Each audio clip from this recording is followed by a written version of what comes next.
Captain, suppose we discover that in order to set things straight again, Edith Keeler must die.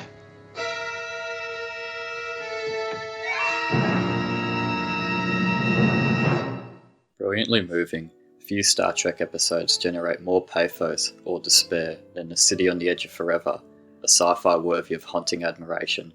It's a tale that haunts its watcher for some time. The narrative pervades both a movable tragedy and the confrontation of a moral conundrum, the unwinnable scenario.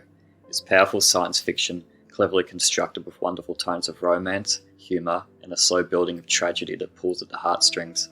The cast is stellar, particularly the episode's leads. William Shatner, for instance, delivers one of his finest performances, striking an emotional chord that resonates as Captain Kirk challenges destiny, a love broken by fate. While the USS Enterprise orbits a mysterious planet, causing time distortions, on the planet's surface they come across an ancient glowing archway, which turns out to be a sentient object called the Guardian of Forever, a portal capable of sending them to any time and place.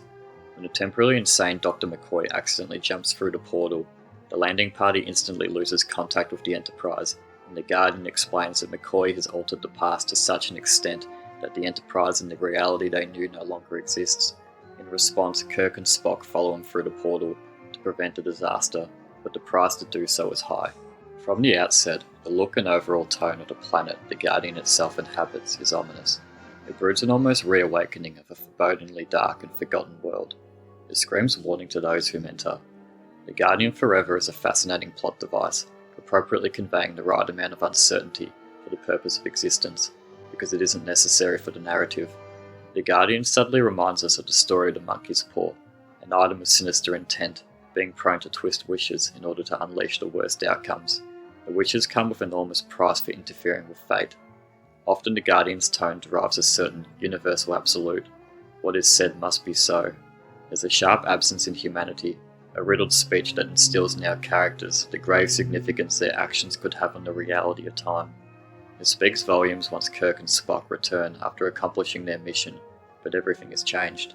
The realization that beneath alluring promises of a times-forgotten world, adventure comes at high moral cost. The caustic nature of the Guardian reveals the unconscious malevolence in its being. Time has resumed its shape. All is as it was before. Many such journeys are possible. Let me be your gateway. City on the Edge of Forever works exceptionally as a standalone piece of fiction, never feeling narratively restrained by the limiting running time of television. I would say its strength can be found within the mostly period piece setting. It's a grounded affair compared to other Star Trek episodes, saturated in extravagant, otherworldly sets that haven't aged so well. Regardless, the focal point of the episode resides entirely in Edith Keeler, played beautifully by Joan Collins. For the succession of time to play out as it was, Edith Keeler must die.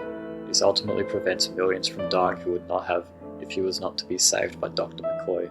Her continual existence alone confronts Kirk with uncompromising moral consequences that are seamlessly beyond good and evil.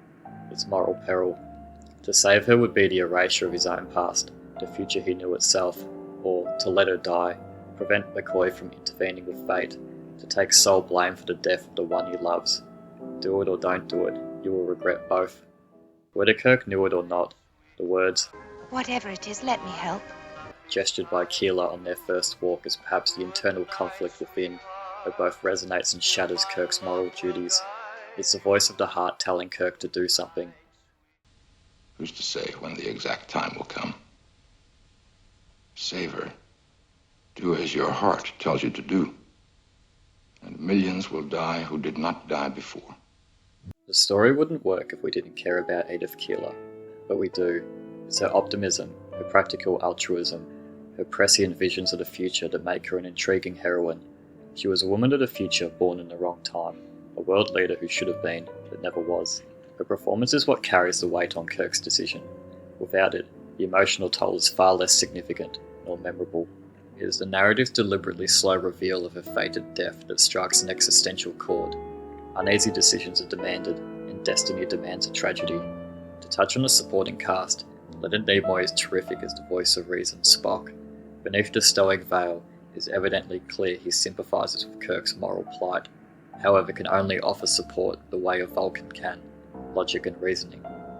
The ending itself moves our characters into swift misfortune, the vicissitude of reuniting with Dr. McCoy, and the sudden, apparent death of Edith Keeler, who caustically dies off screen without any closure on.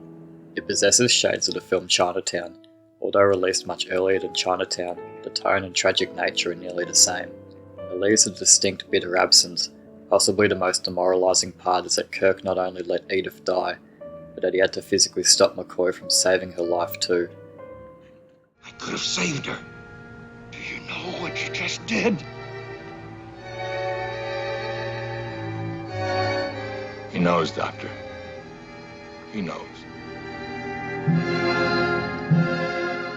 An apparent unease sifts through the tone of their return.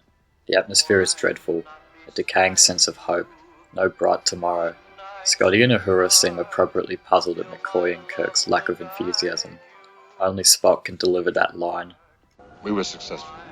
With icy indifference. The sterile accomplishment of their actions is hauntingly reassured by the captain. What remains? A grave reminder of meddling with the past, of ethereal destiny, and the forces beyond their control.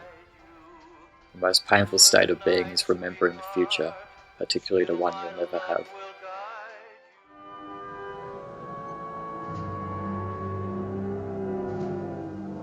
Let's get the hell out of here.